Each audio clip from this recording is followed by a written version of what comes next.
We all feel like giving up sometimes. We all go through times where we feel like God is 1,000,000 miles away, but we don't have any idea what He's doing when we're tired, when we're weary, when we think we just can't go on. Most people are afraid to set great dreams and set big goals because of the fear of failure. There's something much worse than failure. It is the fear of failure. I want to remind you that failure is not final, it's formative. It is part of the process. It's part of the journey. Your failure matters as much as your success. How do you think you're going to grow if you don't ever fail? Yet some of you have failed and you have decided, well, guess what? I'm a failure. No, failure is an event. It is never a person. I need you to make up in your mind that the only way you can lose is if you quit. I just need you to keep going. First, you cannot give up. When you enter into your long season, you've got to give it all you've got.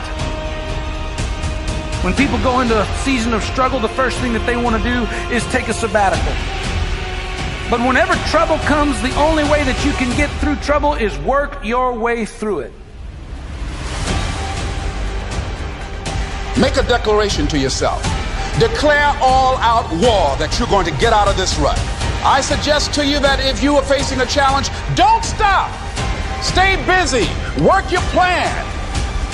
Don't confuse movement with progress. In order to achieve your goals, you must apply discipline, which you have already done, and consistency every day. You have to work at it. Every day you have to plan. Every day. You've heard the saying, we don't plan to fail, we fail to plan. Hard work works. Working really hard is what successful people do. And I can tell you from my own personal experience, don't give up there. Develop your own compass and trust it. Take risks, dare to fail. Remember, the first person through the wall always gets hurt. You're going to fall down, but the world doesn't care how many times you fall down as long as it's one fewer than the number of times you get back up. If you want to grow up, you want to be mature, there is no way to do it without pain. You can't grow up on easy street. And the very thing that discourages you is the very thing that develops you.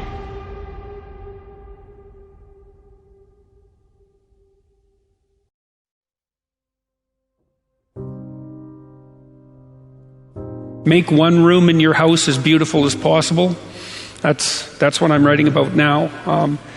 I talked a lot already about the necessity of cleaning your room, which is, in some sense a foolish piece of advice because it seems so obvious, but it's not obvious at all. And you'll find if you try it, especially if you're in a household that's not very functional, that you'll encounter obstacles that you couldn't imagine existed while you're trying to put your life in order. And you can take your surroundings beyond order and move towards beauty, and that's unbelievably useful because, well, beauty calls people to their higher being, I would say, and to make friends with beauty is to introduce yourself very carefully to one of the mysteries of life that make it worth living. Now, we teach things that are generally not taught in school, as I already have said, but I want to talk about another little factor. 90% of the visits to medical doctors are directly or indirectly related to stress. 90%. My stress level, and I face as many deadlines as anybody you know. It's always a book production, a class I'm teaching, a seminar I'm presenting, and each one of them requires time and concentration. Example, how many of you feel like I've made this talk before? Can I see your hand, please? Several hundred times. I made it yesterday. You know what I did between yesterday and today? I spent over 6 hours getting ready for today. You see, I think it would be arrogant if I thought I could stand up and spit it out just because I did it yesterday or hundreds of times. That's arrogance. When you respond to life instead of react to it, react is negative. You get sick, go to the doctor, she gives you a prescription, says, see me tomorrow. You walk in the next day, she said, uh-oh, it's not working. We're going to have to change the prescription. You get a little nervous. But if she smiled and said, hey, it's working. And so she's just responded, and you feel better because now you see some real hope in order to get ahead in life. Make friends with people who want the best for you. And that's a meditation on my own childhood and adolescence to some degree. I had friends who wanted the best for me and friends who didn't. And, they were friends who, some of them were aiming up and some of them were aiming down. And if you have a friend that's aiming down and you do something that's aiming up, then they're generally not that happy about it. They try to top your accomplishment with one of their own, hypothetical or real, or put down what you're doing, or offer you a cigarette if you're trying to quit and you've kind of done that successfully, or a drink if you've been drinking too much and are trying to stop being an alcoholic, or they're cynical and bitter and devoted towards no good. And sometimes that's family members too, and sometimes it's even part of you, But this chapter is an injunction to people, is like you have an ethical responsibility to take care of yourself, you have an ethical responsibility to surround yourself with people who have the courage and faith and wisdom to wish you well when you've done something good, and to stop you when you're doing something destructive. And if your friends aren't like that, then they're not your friends. And maintaining your friendships with them might not even be in their interest. And so it's a tricky argument to make, because I'm not saying, whenever anyone's in trouble, you should, push them into a ditch and then give them a couple of kicks. That's not the idea.